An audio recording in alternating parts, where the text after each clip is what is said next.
cows? Well, pigs eat more fish than human beings do too. Chickens eat huge amounts of fish. All the animals eat a lot of fish. And then they feed the feed the fish to other fish. I mean, it takes basically 5 pounds of wild fish to make 1 pound of factory farm salmon.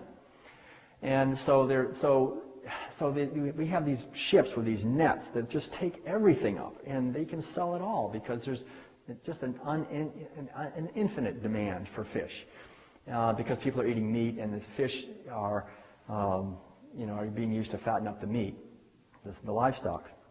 And there's this incredible feeding of animals to animals behind the scenes. It's just amazing. I mean, rendering facilities and the whole thing.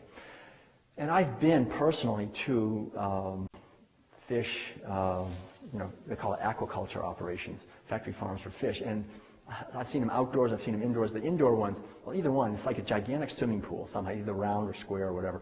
And then you look in there, and it looks, I remember, I just looked, and I thought, oh, there's nothing there. It's just nothing there.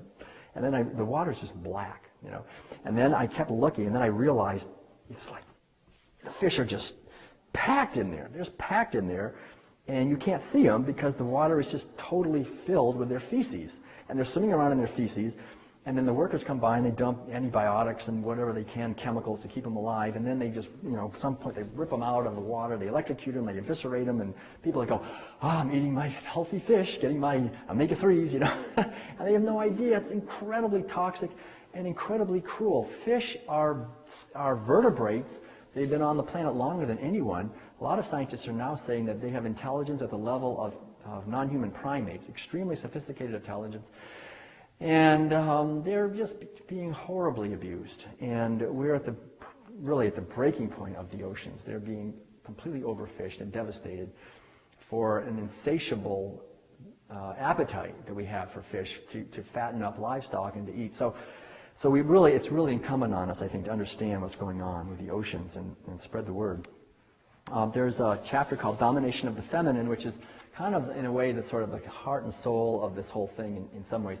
And I'll just say it briefly. It talks about the the dairy and egg industries, but the underlying metaphor is that there is something I call in the World Peace Diet Sophia.